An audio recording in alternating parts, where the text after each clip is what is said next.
상반기 마지막 주일이면서 우리 6월 마지막 주일에 7교회의 마지막 교회인 라오디게아 교회에 대한 말씀을 들을 차례입니다. 이 라오디게아 교회는 앞에 나왔던 6개의 교회와는 좀 다르게 독특한 면을 가지고 있는데 제 생각에는 지금 현재의 교회들과 가장 비슷한 교회가 아닐까 합니다.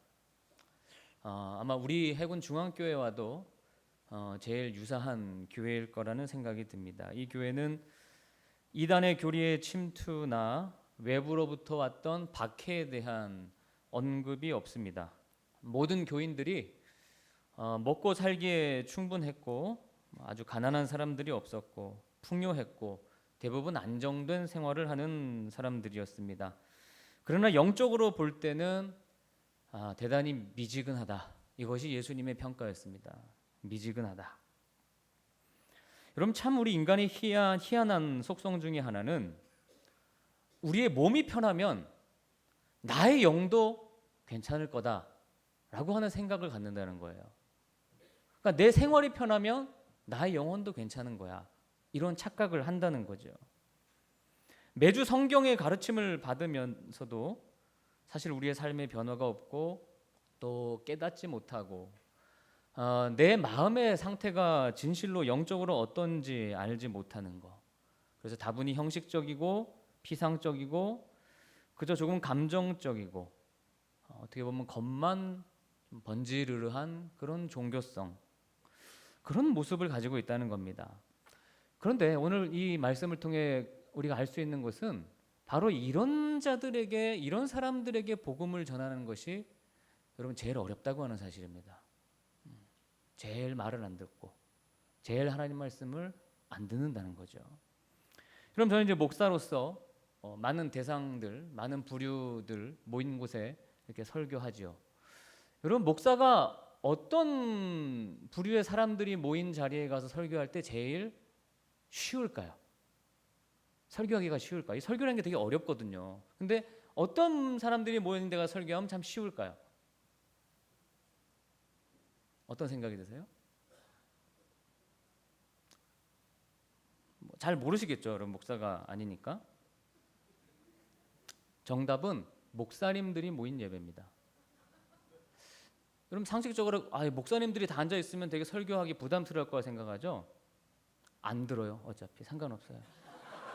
목사님들은 안 들어요. 그래서 어차피 안 듣는데 그냥 설교하면 되죠. 그 두려울 게 없는 거예요. 설교하는 저 목사에 대한 편견을 가지고 있고 그 다음에 자기만의 어떤 그런 생각과 고집이 있어서 잘 안 들어요. 그러니까 뭐 어려워, 그냥 하면 되죠. 굉장히 아이러니지만 뼈가 있는 그런 얘기입니다. 다 안다고 생각하거든요. 그러니까 복음을 전하기 어려운 부류는 하나님의 존재를 그냥 거부하는 무신론자들도 아니고요. 또 주님을 뜨겁게 바라고 매일 뜨겁게 신앙생활하는 그런 뜨거운 교인들도 아닙니다. 그야말로 편안한 삶 속에서 미지근하게 신앙생활하는 사람들, 그들이 복음을 전하기도 어렵고 듣기도 어렵다는 것입니다. 변화에 대한 열망이 없고 또 내가 무서운 심판을 받을 것이라는 그런 생각을 못하고 그러다 보니까 차지도 않고 뜨겁지도 않다는 거예요. 저도 그런 목사였고 그런 교인이었다는 것을 부인할 수 없습니다. 하나님이 그런 것을 바꾸기를 원하세요. 과거의 우리나라 교인들은 너무 가난해서 사실 먹고 사는 게 어려웠죠. 한 끼 먹는 것도 힘들었기 때문에 어떻게 해서라도 하나님 앞에 쓰임받고 축복받으려고 매일 말씀과 기도로 무장하고 틈만 나면 모여서 예배하고 집회하고 전도하고 신앙생활 잘하려고 노력했습니다. 그런데 우리가 점점 생활이 넉넉하고 수준 이상으로 부유해지면서 나의 생활에 아무런 구애가 없다 보니 그것이 영적인 면에서도 그냥 나의 영에 대한 관심이 적절한 선으로 끝나는 이런 원인을 제공하고 마는 거예요. 그러면 안 되는데, 말하자면 모든 부분에 있어서 아주 위선적인 그런 교회 생활, 신앙 생활, 오늘 말씀 표현대로 미지근한 성도가 되었다는 것입니다. 하나님의 심판을 의식하지 않는 자기 기만적인 그런 죄인들이 대부분 요즘 교회에 이렇게 앉아 있다는 거죠. 저와 여러분들입니다. 그러니까 사실은 천국에 대한 소망이 없어요. 지금 내가 부유하게 잘 사니까 저 천국을 간절히 갈망하지 않죠. 말 그대로 종교 활동이에요. 신앙 예배가 아니고 취미 활동이에요. 예수님의 마지막 편지는 예수님의 말씀이 가장 전해지기 어려운 현장이 바로 지금의 교회, 편하게 앉아서 예배드리고 있는 모든 오늘날의 교인들이라는 것을 우리에게 일깨워주는 편지의 내용입니다. 자, 한 절씩 한번 읽어보겠습니다. 우리 14절 말씀입니다. 14절 시작.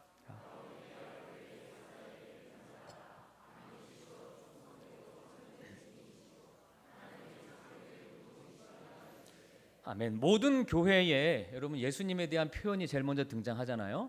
자, 오늘 말씀 라오디게아 교회에 보낸 편지에서 제일 먼저 우리 예수님의 이름이 아멘이라는 것을 소개합니다. 아멘은 성경에서 어떤 진실한 거 아주 확증한다는 그런 의미예요. 아멘. 신약 성경에서 예수님이 말씀하실 때 내가 진실로 진실로 내게 이르노니 이런 구절이 있죠. 그때 진실로 진실로가 바로 원어가 아멘입니다. 아멘 아멘. 내가 아멘 아멘 정말로 너희들에게 이르노니. 예수님께서 아멘이라고 하셨는데 그 주님의 모든 말씀은 하나님의 말씀이라는 뜻입니다. 그래서 아멘이 명사로는 진리라는 뜻이고 형용사로는 진실한, 확실한 그런 의미를 가지고 있습니다. 아멘의 예수님은 약속한 것을 진실로 지키시는 분입니다. 예수님은 십자가에서 죽기까지 하나님 말씀에 아멘하신 분이에요. 하나님 말씀에는 무조건 아멘하셨어요. 그러니까 예수 잘 믿는 사람은 아멘을 잘하는 사람입니다. 할렐루야. 이 아멘을 잘하는 게 이게 중요한 거예요. 근데 말만 아멘을 잘하면 안 돼요. 내가 말로 아멘 했으면 내가 진짜로 행실로도 아멘하는 삶을 살아가는 거죠. 그래서 아멘, 이것은 제가 전적으로 하나님 말씀에 동의합니다 라는 뜻입니다. 하나님 말씀 제가 동의합니다. 고린도 후서 1장 20절 말씀을 같이 읽어보겠습니다. 시작. 하나님의 약속 얼마든지 그리스도 안에 이해가 되니 그런즉 그로 말미암아 아멘하여 하나님께 영광을. 아멘. 하나님의 약속은 무조건 예라는 거죠. 그건 안 지켜지는 게 아니라는 거예요. 그래서 하나님의 말씀, 이 약속에 대해서 우리가 아멘하면 그것이 우리에게 뭐가 하나님께 뭐가를 돌리는 거라고요?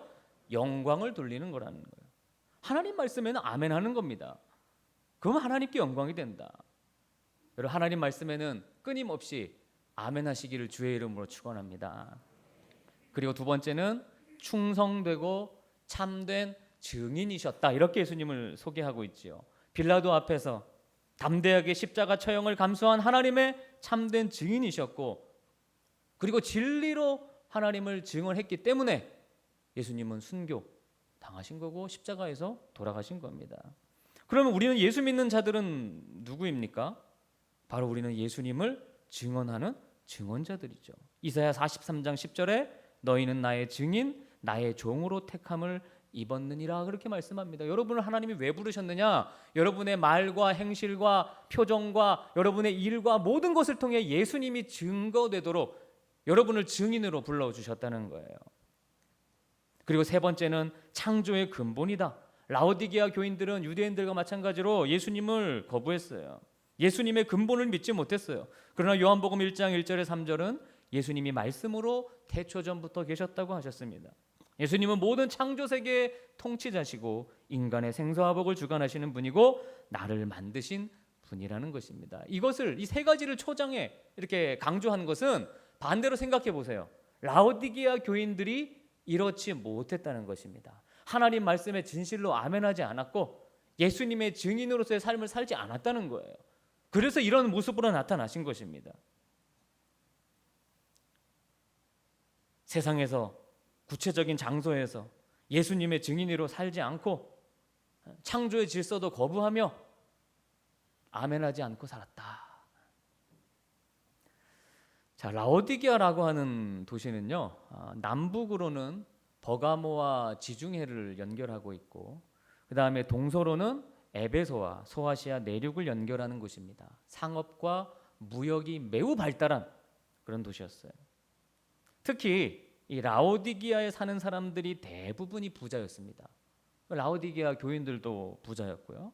근데 여기에는 몇 가지 이유가 있었어요. 부자일 수밖에 없었던.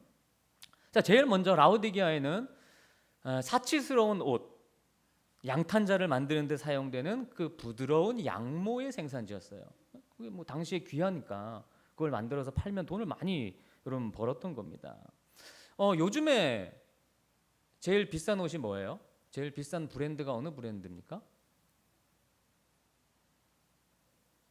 왜 알면서 모른 척 하시나요?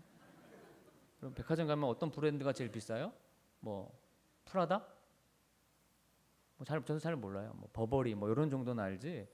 웬만한 건 잘 모르겠더라고요. 남자 양복도 백화점 가서 양복을 잘 못 삽니다. 너무 비싸니까 저는 뭐 2-30만 원만 돼도 후덜덜거리니까 뭐 잘 못 사는데, 여러분 TV에 보면 연예인들이 이렇게 입는 양복들 보면 그 수백만 원짜리잖아요. 그렇게 보면 어떠세요? 딱 보면 야, 저거 엄청 좋은 거다 딱 보면 압니다. 그러니까 옛날에는 우리 옛날 그 한 7-80년대 양복 이렇게 그 맞춰서 입을 때는 기껏해야 그게 100수를 못 넘겼어요. 그렇죠? 잘 입은 50수 입으면 잘 입은 거예요. 근데 지금은 200수가 넘는데요, 그 원단이. 그러니까 다 그냥 아주 반짝반짝반짝. 너무 좋죠. 그런 거 여러분 만들어서 팔았다는 거예요. 얼마나 돈을 벌었겠어요.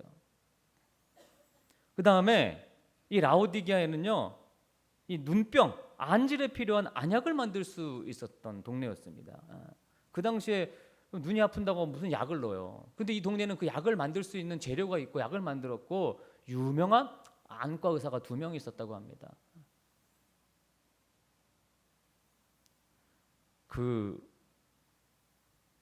이렇게 제가 작년부터 병원에 다니다 보니까 하나 이렇게 눈에 띄는 게, 좋은 약을 만들면 떼돈 벌 수 있습니다. 떼돈 법니다. 떼돈. 다른 거는 비교할 수 없어요. 비교가 안 돼요. 제 아내가 이제 3주마다 그 월요일 날 가서 그 표적 항암제라고 하는 허셉틴이라고 하는 약을 맞아요. 근데 이게 요만한데 100만 원이에요. 요만한 게. 18번 맞아야 돼요. 지금 10번 맞았어요. 표적 항암제. 근데 그게 최근에 삼성 바이오에서 이런 거 얘기해도 되나? 녹화돼. 이게 이제 요거에 필적할 만한 약을 하나 만들었어요. 삼페넷이라고. 트라스줌압인데, 근데 이게 요즘에 효과가 더 좋아요. 퍼센테이지. 그래서 대부분 의사들이 갈아타는 거예요. 그래서 이제 원 회사에서 소송을 걸었어. 이건 표절이다. 근데 1차는 삼성이 이겼어요. 근데 최종 판결은 안 났죠. 그래서 그게 뭐 최종 승인이 되면 전 세계에서 그거 쓰는 거예요. 떼돈 버는 거예요. 그러니까 제가 그런 생각을 하면서 우리 자녀들을 제약을 시킬 걸 하는 생각이 들더라고요.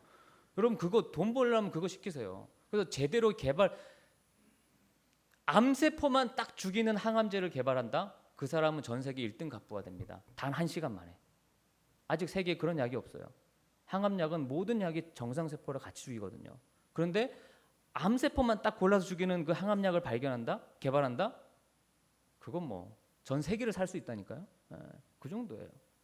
그러니까 아무도 약이 없던 시대에 이 동네에 약을 만들어 팔았으니 이게 얼마나 돈을 많이 벌었겠어요. 다 부자들인 거예요. 그런데 영적으로는 미지근한 교회다.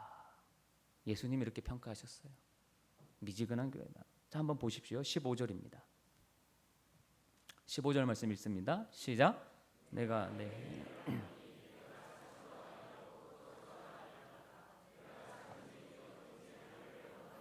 예수님은 언제나 대부분 그 사람이 이해하기 쉬운 그런 주변의 상황들을 가지고 말씀을 설명해 주셨는데, 라오디게아 인근의 히에라폴리스라고 하는 곳에는요, 아주 천연 이 온천이 유명한 동네입니다.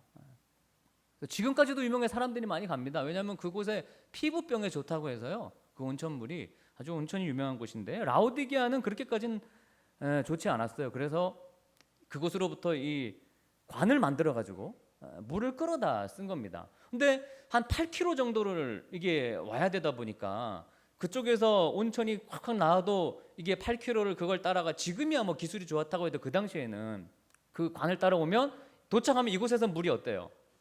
미지근한 거예요. 그리고 그 관이 이 진흙으로 돼 있다 보니까 그런 게 섞여 있는 좀 더러운 물인 거예요. 먹을 수도 없는 거예요. 그거를 우리 주님이 예로 들어서 라오디게아 교회 편지에 적용을 시킨 거예요. 더 훨씬 이해가 잘 되겠죠. 내가 차지도 않고 뜨겁지도 않다. 이것은 저것도 아니고 이것도 아닌 모호한 태도라는 겁니다. 예수님이 7 교회 중에서 좋은 말씀을 단 한마디도 하지 않은 교회가 라오디게아 교회예요. 심지어 다른 많이 혼난 교회도 그래도 그 교인들 개 중에 몇 명은 있다 이런 말씀을 하셨거든요. 근데 라오디게아 교회는 전혀 그런 언급이 없어요. 모두 다 가라지였다는 거예요. 이 교회가 뭐 세상에는 빠삭해, 뭐 백화점에 무슨 세일하는지는 다 알고요. 우리 아이들 자녀들이 어느 학원 가면 공부 잘하고 어디가 좋다 이런 건 다 알아. 근데 영적으로는 맹탕이야. 말씀 들은 건 다 잊어버려.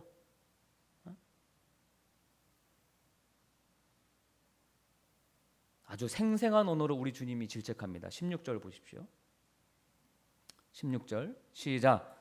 내가 이것이 미지근하 뜨겁지도 않아.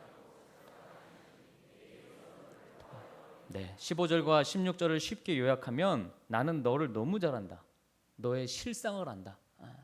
너의 그 신앙에 내가 본질을 다 안다. 너는 세상에 대해서는 충실하면서 하나님 말씀에 대해서, 하나님에 대해서 그건 미온적이다. 너는 나를 구역질나게 만드는 교인이다. 여러분 이런 뜻입니다. 심각한 말씀인 거예요. 넌 나를 구역질나게 하는 교인이야. 그저 편안하게 살면 그거 다 되는 줄 알지? 이 교인들은 뜨겁지도 않고 그렇다고 하나님의 말씀을 대놓고 거부하는 그런 차가운 사람들도 아니었어요. 다 믿어, 인정은 해. 그렇지만 뜨겁게 안 믿었어요. 그냥 지금 대충 이렇게 편하게만 믿고 싶다는 것이었어요. 위선자들이죠. 여러분 전 세계에서 어느 나라가 예수 믿기 제일 쉬운지 아세요? 어딜까요? 대한민국입니다. 대한민국. 얼마나 예수 믿기 편한지 몰라요. 그저 편한 교회 찾아갑니다. 요즘은 뭐 차든지 뜨겁든지 할 필요가 없어요. 미지근하게 생활해도 신앙생활해도 누가 뭐라는 사람이 없거든요. 미지근하게 해도 손해보는 게 없거든요. 목사인 저도 잘못하고 있는 거예요. 미지근하게 신앙생활하면 뭐라고 해야죠. 근데 그런 말 안 하니까 주님이 저를 혼낼 거예요 나중에. 사람이 너무 착해도 안 좋아요. 말할 땐 해야지. 미지근하면 신앙생활 왜 그렇게 하십니까? 아니 기도도 하러 안 나오시고 그게 무슨 그런 신앙이 있습니까? 막 혼내야 되는데 심성이 착하니까 그게 잘 안 돼요. 참 그게 어려워요. 근데 그건 잘못된 거예요. 그럼 주변에 이렇게 우리 자녀들 결혼 안 해서 빨리 결혼하면 좋겠다고 이렇게 이제 기도 제목 주시는 분들도 많고 또 좋은 사람이 있으면 소개해달라는 분들이 많아요. 근데 대부분 다 딸이에요. 그러니까 좋은 남자 소개해달라는 거예요. 근데 없어요. 없어요. 저한테도 한 10명의 여자들이 있는데 남자가 없어. 한 명이 없어요. 한 명이. 며칠 전에도 저녁하고 저기 성동구에 사는 집사님이 저한테 전화가 왔어요. 목사님, 저희 교회 목사님 딸이 있는데 28살인데 정말 너무너무 예쁘고 아주 훌륭하다는 거예요. 그러니까 주변에 얼마나 남자들이 많겠어요. 다 그냥 마음 얻으려고 오는데 오직 믿음 좋은 남자를 찾는다는 거 없대요. 그래서 목사님 해군에 믿음 좋은 청년이 있으면 좀 소개해달라는 거예요. 제가 다 한마디도 없어요. 있으면 제가 벌써 이거 했죠. 요즘 우리나라 여러분 남자들은 믿음만 좋으면 좋은 여자들 많이 기다리고 있습니다 지금. 믿음만 좋으면 돼요. 예수님이 첫사랑을 버린 에베소 교회에 대해서는 실망을 느끼셨고 세상과 타협해 부패해진 교회들에 대해서는 분노를 표출하셨는데 미지근했던 라오디게아 교회에 대해서는 큰 혐오감을 나타내셨어요. 그들을 입에서 토하여 내버리고 싶다는 심정을 표현하신 거예요. 뜨겁지도 않고 차지도 않은 그들의 상태가 우리의 상태가 하늘의 주님을 역겹게 만드는 일이라는 것입니다. 어떻게 보면 오히려 이 미지근한 것보다 찬 것을 더 낮게 여기셨다는 말씀이잖아요. 이 말씀이. 그죠? 그렇게 예를 든 거예요. 그래도 차가운 사람들은 죄책감이라도 있어요. 근데 미지근한 교인들은 그냥 스스로 괜찮다고 생각하는 거예요. 자기 만족, 위선, 교만 이게 너무나 강한 겁니다. 그건 성도들이 빠질 수 있는 가장 위험한 상태라고 할 수 있고 제일 많이 빠진다고 생각하면 됩니다. 본인은 모르죠. 여러분 이것을 벗어버려야 됩니다. 세상에 보면 막 TV에 많이 나오는 뭐 기독교 단체들, 사회 시민 기독교인들, 신학생들 막 대부분이 자기들이 영적으로 부유하다고 생각하고 뭐 다른 사람들보다 뛰어나다고 생각하면서 막 말하는데 그런 태도가 주님을 얼마나 역겹게 하는 일인지를 알지 못하는 거예요. 라오디게아 교인들은 태도가 모호했어요. 로마 제국의 그 화려함에 모호한 태도를 가진 거예요. 발람과 이세벨의 교훈을 따르는 사람은 없지만 세상의 문화에 그 세상의 부유함에 대해서도 명백하게 반대하는 사람이 없었다는 거예요. 이들은 신실한 그리스도인으로도 살고 싶지만 동시에 부유한 로마인들처럼 그런 삶을 향유하고 싶었던 것입니다. 주님이 이런 미지근한 태도를 토해버리겠다고 하신 거예요. 오늘날에도 영적으로 미지근한 성도들은 모호한 성격의 교회를 원해요. 모호한 신앙을 원하는 거예요. 말씀도 좋고 세상의 부요함도 좋은 것을 원합니다. 아닙니까? 맞죠? 다 그렇죠? 세상적으로 부요한 교회는 신자들의 영적 문제를 위해서 기도하거나 말씀을 죽도록 실천하거나 전도하기보다는 그저 자기들의 편안한 그런 모임이 되고 싶어 하는 거예요. 관심이 없는 거죠. 내가 너를 내 입에서 토하여 내치리라는 것은 요한계시록을 쭉 읽어보면 대환난의 때에 우리가 그 심판의 대상이 되고 버림받을 수도 있다고 하는 것을 경고하는 것입니다. 여러분 17절을 읽겠습니다. 17절입니다. 자, 시작. 예수 말하여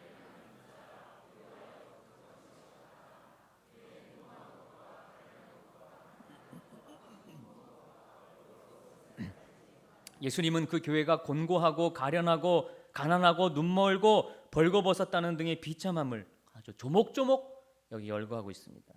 세상의 관점과는 다른 하늘의 관점으로 그들을 본 거죠. 세상의 관점을 볼 때는 저 교인들이 부럽죠. 근데 하나님의 관점은 그렇지 않았어요. 더 반대였어요. 스스로 부를 얻었다고 말하지만 너희는 영적으로 곤고한 자들이다. 구원의 기쁨도 사라지고 불쌍한 존재들이다. 여러분 텔레비전 뉴스나 드라마 보면 그 엄청 부잣집 회장님 사모님들 어때요? 부러워요? 아름다워요? 불쌍해요? 그 모 기업 꾀꾀거리는 그 사모님 보면은 여러분 참 아름다워 보여요? 불쌍해 보여요? 불쌍해. 그 교만함 좀 보세요. 그 거만함을 좀 보시라고요. 자기 영적 상태에 대해서는요 그냥 바본 거예요. 바보. 영적으로는 빵점이다. 최고의 안과 의사와 안약이 있었는지 모르지만 너의 눈은 멀었다. 네 속이 지금 얼마나 미지근하게 대충 있는 거 그것도 보지 못하는 너 눈은 멀은 자다. 양모가 있으니까 제일 좋은 옷을 입고 다니는지 모르겠지만 너는 하나님 볼 때 홀딱 벗은 벌거벗은 자다. 그거 알기나 하느냐? 그 말씀인 거예요. 여러분 18절과 19절을 읽습니다. 18절과 19절입니다. 시작. 내가 너를 권한 불로 연단한 금을 사서 부요하게 하고 흰옷을 사서 입어 벌거벗은 수치를 뜨지 않게 하고 안약을 사서 눈에 발라보게 하라.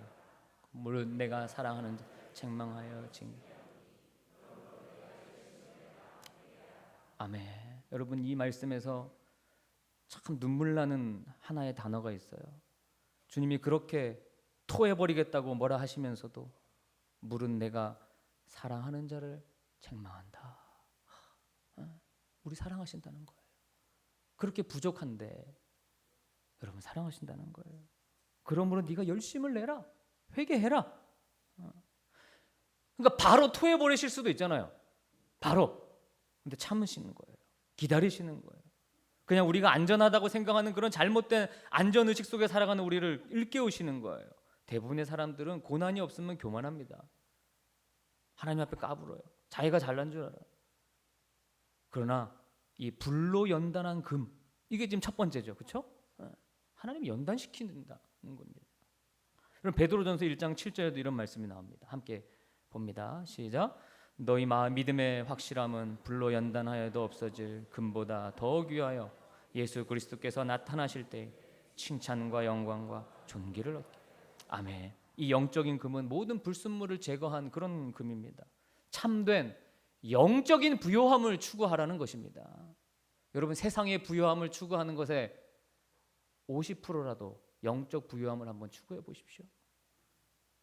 두 번째는 벌거벗은 수치를 가려줄 흰옷을 사서 입으라고 하셨습니다. 앞에 편지들에서도 흰옷이 여러 차례 언급되는데 더러운 옷을 벗고 흰옷을 입는다는 것은 우리를 깨끗하게 씻긴다는 것을 말하는 거예요. 회개하라는 것입니다. 회개하라는 거예요. 뭐를? 미지근한 거, 그냥 편한 게 믿는 거, 그 회개하라는 거예요. 그리고 말씀의 안약을 눈에 발라서 제발 스스로의 영적 상태를 보고 너의 영안을 열으라는 것입니다. 발라주시겠대요, 우리 주님이.